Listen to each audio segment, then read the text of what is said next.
Subscribe करिए हमारे channel target UP TET CTET को और बेल आइकन को दबाइए। हेलो फ्रेंड्स, मैं रेनू स्वागत करती हूँ आप सभी भावी अध्यापक एवं अध्यापिकाओं का आपके अपने channel target UP TET CTET में। दोस्तों, आज की इस वीडियो में हम आपके डीएलएड 4th सेमेस्टर के सेकेंड पेपर शैक्षिक प्रबंधन एवं प्रशासन के पवन सीरीज के बहुविकल्पी क्वेश्चंस में सेकेंड पार्ट आज यहाँ पर हम पढ़ने वाले हैं। फर्स्ट पार्ट ऑलरेडी हमने पढ़ लिया था। फर्स्ट पार्ट अगर आपने नहीं देखा है तो उसका लिंक आपको डिस्क्रिप्शन बॉक्स और कमेंट बॉक्स में मिल जाएगा।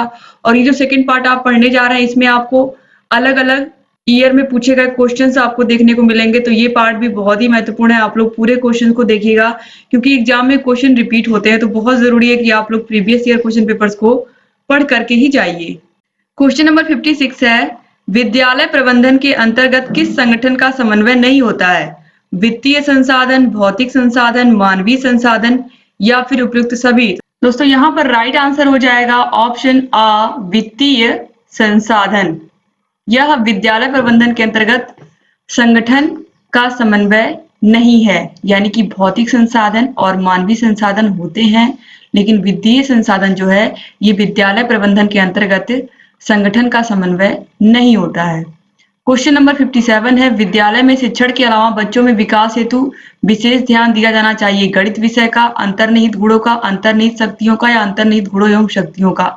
तो विद्यालय में शिक्षण के अलावा यानी कि स्कूल में बच्चे पढ़ रहे हैं, बच्चों की पढ़ाई हो रही है, तो बच्चों को क्या क्या चीजें आपको लर्न करानी। सबसे पहले तो आपको उनके अंतर्निहित गुणों यानी कि जो उनके अंदर जो एबिलिटीज है उनको आपको बाहर निकालना है। जो उनके अंदर गुण है वो भी दुनिया देखे और उनके अंदर जो शक्तियां हैं छिपी हुई उनको भी बाहर निकालना एक शिक्षक का कर्तव्य है। तो ऑप्शन द जो है अंतर्निहित गुणों एवं शक्तियों का विकास, ये दोनों बिल्कुल राइट आंसर हो जाएगा।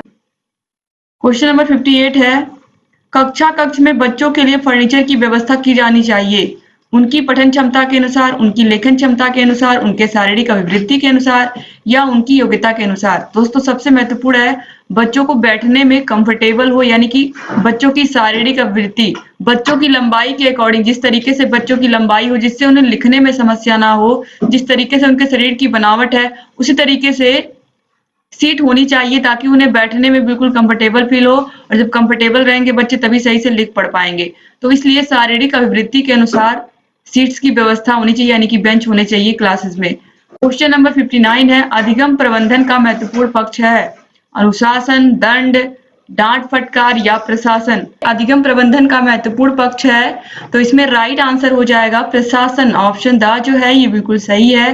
प्रशासन करने के लिए ही अधिगम प्रबंधन को बनाया गया है, क्योंकि प्रबंधन में क्या होता है, प्रशासन करना होता है, सही से लोगों को ये बताना होता है कि किसका काम क्या है और किसको कितना काम करना है और कैसे करना है। तो ये सब चीजें आती हैं प्रबंधन के अंतर्गत ही, तो प्रशासन ही महत्वपूर्ण होता है इसमें। क्वेश्चन नंबर 60 है, मान्यता के अनुसार बच्चों के अधिक नजदीक कौन होता है? उनके पिता, माँ, शिक्षक या भाई बहन। आप सभी को पता है कि बच्चों के सबसे अधिक नजदीक उनकी माँ होती हैं। ऑप्शन बा बिल्कुल सही है। 2017 में देखिए ये क्वेश्चन पूछे गए हैं दोस्तों। इतने आसान क्वेश्चन है, आसानी से आप इनको कर सकते हैं। तो इसलिए जो भी पिछले ईयर्स में पूछे गए क्वेश्चन है उनको आप लोग विशेष रूप से तैयार कर लीजिए और अच्छे से, ताकि आप लोग एग्जाम में अच्छा करके आए। क्वेश्चन नंबर 61 है, ग्राम शिक्षा समिति का सदस्य सचिव होता है। तो ग्राम शिक्षा समिति का अध्यक्ष कौन होता है? सबसे पहले आप लोग ये जानिए, गांव में सबसे महत्वपूर्ण कौन होता है? ग्राम में सबसे महत्वपूर्ण पद क्या होता है? ग्राम प्रधान का। तो ग्राम, जब भी ग्राम आ गया इसका मतलब ग्राम प्रधान ही सबसे पहले यहाँ पर कुछ होगा। तो अगर अध्यक्ष पूछ रहा है तो अध्यक्ष का पद क्या होगा? बड़ा होगा सचिव से। तो ग्राम शिक्षा समिति का अध्यक्ष कौन होता है? ग्राम प्रधान होता है। याद रखिएगा, ग्राम प्रधान जो होता है वो क्या होता है? अध्यक्ष होता है। ग्राम शिक्षा समिति का क्या होता है? अध्यक्ष। तो ये अध्यक्ष होते हैं। इसके अलावा जो सदस्य सचिव होते हैं वो क्या होते हैं? वो होते हैं विद्यालय के, बेसिक विद्यालय या प्राइमरी स्कूल के प्रधानाध्यापक। तो ऑप्शन बा जो है ये बिल्कुल सही हो जाएगा। इसके बाद क्वेश्चन नंबर 62 है, उचित वित्तीय प्रबंधन निर्धारित करता है प्रबंधन की सफलता को, धन की उपलब्धता को, कार्यक्रम की सफलता को, उपयुक्त में से कोई नहीं। दोस्तों, जो उपयुक्त प्रबंधन या वित्तीय प्रबंधन निर्धारित करता है, यानी कि जो भी स्कूल में ग्रांट आता है, जो पैसे आते हैं उसको किस तरीके से खर्च करना है, तो इसके लिए प्रबंधन की सफलता ही जिम्मेदार है। यानी कि अगर उचित प्रबंधन हो रहा है तो निश्चित रूप से वह प्रबंधन क्या होगा, सफल होगा, जो भी कार्य उससे होगा वो अच्छा ही होगा। तो ऑप्शन आ जो है ये बिल्कुल सही हो जाएगा। क्वेश्चन नंबर 63 है, लर्निंग कॉर्नर द्वारा बच्चों में गुण विकसित होता है, स्वयं द्वारा अवलोकन करने का, निरीक्षण करने का, निष्कर्ष निकालने का या उपयुक्त सभी का। तो राइट आंसर है उपयुक्त सभी का। क्वेश्चन नंबर 64 है, परिषदीय प्राथमिक विद्यालयों की कक्षा 2 में निर्धारित कुल पाठ्य पुस्तकों की संख्या कितनी है? 1, 2, 3, 4। तो कक्षा 1 में 1 किताब और कक्षा 2 में 2 किताब। याद रखिएगा आप लोग, बहुत इंपॉर्टेंट है और ये क्वेश्चन एग्जाम में पूछे भी हुए हैं। तो यहाँ पर भी देखिए 2017 में पूछा गया है, तो 2 में 2 किताब। इसके बाद क्वेश्चन नंबर 65 है, सामान्य रूप से विद्यालय में कुल कितने प्रकार की समय सारणी बनाई जाती है? 1, 2, 3 या फिर 4। तो दोस्तों राइट आंसर हो जाएगा यहाँ पर ऑप्शन आ, 1 प्रकार। क्वेश्चन नंबर 66 है, समय सारणी उत्तम साधन है विद्यालय में अनुशासन स्थापित करने का, नियमित शिक्षण अधिगम प्रक्रिया का, शिक्षकों में शिक्षण अनुशासन का, प्रधानाध्यापक के निरीक्षण की सुविधा का। तो राइट आंसर है नियमित शिक्षण अधिगम प्रक्रिया का। ऑप्शन बा जो है ये बिल्कुल सही हो जाएगा। क्वेश्चन नंबर 67 है, छोटे बच्चों के लिए एक पीरियड की उपयुक्त अवधि होगी 10 से 15 मिनट, 30 से 35 मिनट, 60 से 70 मिनट या 70 से 80 मिनट। तो दोस्तों छोटे बच्चों के लिए एक पीरियड की उपयुक्त अवधि 30 से 35 मिनट होती है, यानी कि 30 से 35 मिनट का एक पीरियड होता है। तो याद रखिएगा 30 से 35 मिनट। 2017 में ही पूछे हुए क्वेश्चन है ये सब।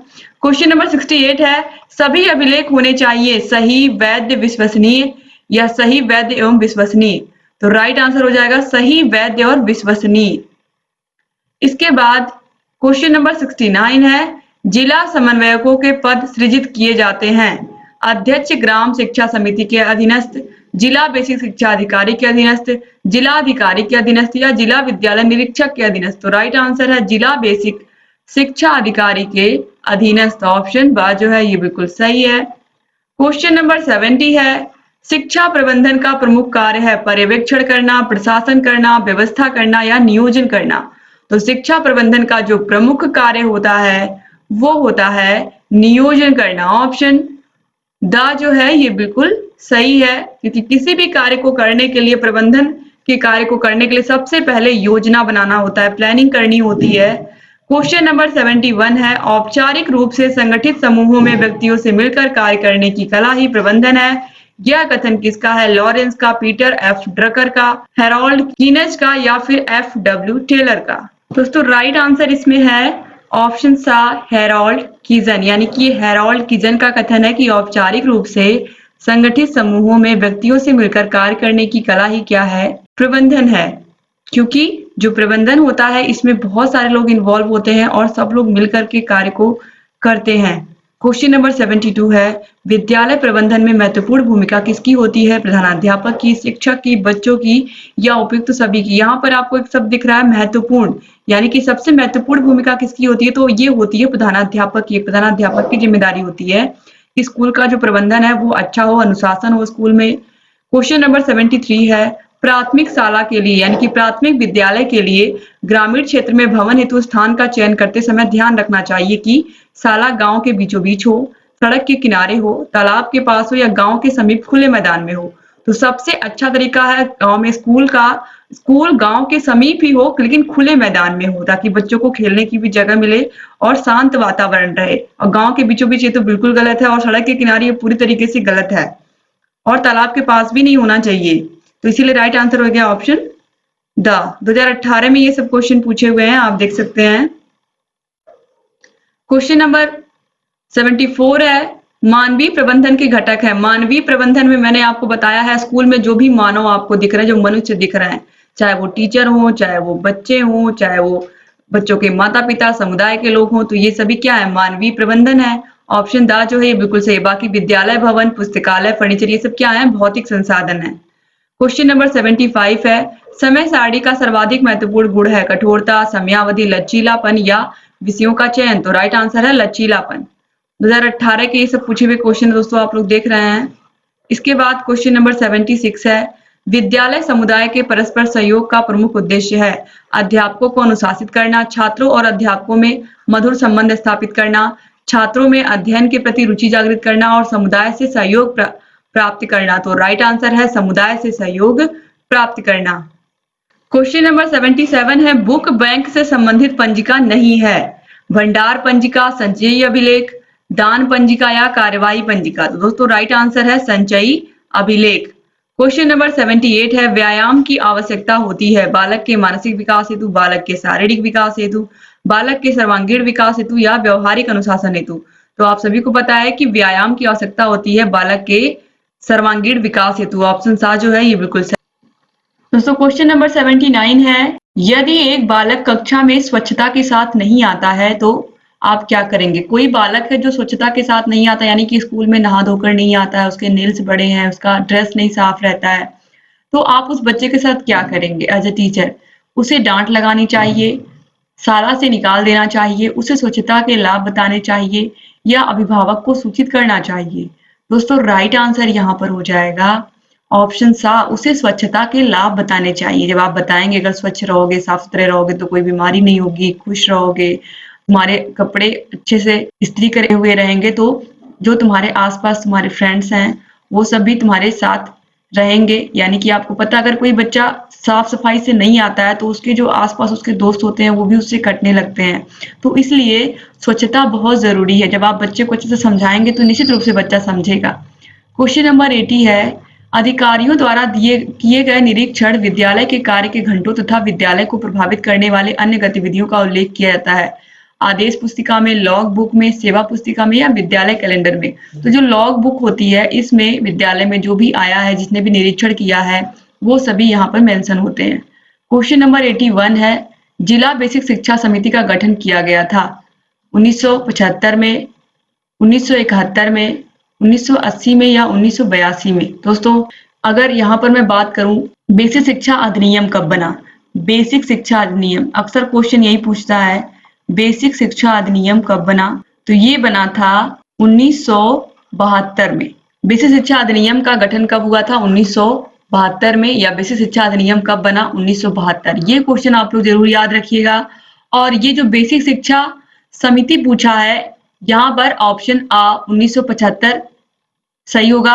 लेकिन अक्सर क्वेश्चन यही पूछता है कि बेसिक शिक्षा अधिनियम कब बना या बेसिक शिक्षा अधिनियम का गठन कब हुआ, तो 1972 में हुआ। ये क्वेश्चन आप याद रखिएगा, इसके आने की पॉसिबिलिटी कम है लेकिन ये क्वेश्चन कई बार पूछा गया है, तो याद रखिएगा बेसिक शिक्षा अधिनियम 1972। तो यहाँ पर ऑप्शन आ। इसके बाद हो सकता है क्योंकि बेसिक शिक्षा अधिनियम बनने के बाद 1975 में जिला बेसिक शिक्षा समिति का गठन किया गया हो अलग अलग जिलों में, तो इसलिए यहाँ पर 75 दिया हुआ है और ये 72 है।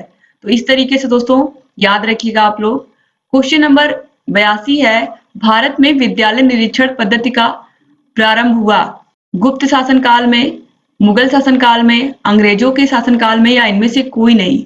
दोस्तों यहाँ पर देखिए गुप्त शासन काल में दिया हुआ है, मुगल शासन काल में दिया हुआ है, अंग्रेजों के शासन काल में दिया हुआ है और इनमें से कोई नहीं। तो राइट आंसर है अंग्रेजों के शासन काल में। क्वेश्चन नंबर 83 है, विद्यालय की बौद्धिक प्रयोगशाला है। ये क्वेश्चन कई बार एग्जाम में पूछा गया है। ये फर्स्ट पार्ट में भी मैंने आपको बताया था, विज्ञान प्रयोगशाला, शिक्षण कक्ष, पुस्तकालय या म्यूजियम। तो राइट आंसर है पुस्तकालय। पुस्तकालय क्या होता है, विद्यालय का हृदय भी कहते हैं इसको और बौद्धिक प्रयोगशाला भी कहते हैं। क्वेश्चन नंबर 84 है, संचयी अभिलेख पत्र में लेखा रखा जाता है किसका, छात्र की प्रगति का, शिक्षक की प्रगति का, विद्यालय वित्त का या इनमें से कोई नहीं। तो राइट आंसर हो जाएगा दोस्तों छात्र की प्रगति का, ऑप्शन आ बिल्कुल सही हो जाएगा। क्वेश्चन नंबर 85 है, निम्नलिखित में से कौन सा भौतिक संसाधन के अंतर्गत आता है, छात्र छात्राएं, शिक्षक, विद्यालय भवन या प्रधानाध्यापक। तो भौतिक संसाधन में क्या आएगा, विद्यालय भवन आएगा, फर्नीचर आएगा, पुस्तकालय आएगा और बाकी छात्र छात्राएं, शिक्षक, प्रधानाध्यापक ये सब मानवीय संसाधन है। क्वेश्चन नंबर 86 है, विद्यालय की बौद्धिक प्रयोगशाला होता है। देखिए फिर वही क्वेश्चन आ गया, तो आपको पता है पुस्तकालय।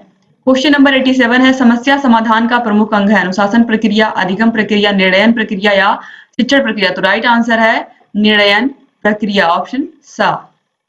क्वेश्चन नंबर 88 है, मानवीय प्रबंधन के घटक हैं फर्नीचर, पुस्तकालय, विद्यालय भवन या छात्र छात्राएं, शिक्षक और समुदाय। तो राइट आंसर है शिक्षक, छात्र छात्राएं और समुदाय, ऑप्शन दा बिल्कुल सही हो जाएगा। क्वेश्चन नंबर 89 है, समय सारणी को कहा जाता है विद्यालय की दूसरी घड़ी, अनुशासन, घंटा या अध्ययन? तो हम इसे कहते हैं विद्यालय की दूसरी घड़ी। क्वेश्चन नंबर 90 है, विद्यालय के अभिलेखों का प्रमुख उद्देश्य होता है। विद्यालय के अभिलेखों का प्रमुख उद्देश्य होता है दंड का साक्ष्य, आवश्यक सूचनाओं का रख रखाव, अनियमितताओं की जानकारी या निरीक्षण में सहयोग। तो राइट आंसर है दोस्तों आवश्यक सूचनाओं का रख रखाव। बहुत महत्वपूर्ण है, तो ऑप्शन बा जो है ये बिल्कुल सही हो जाएगा।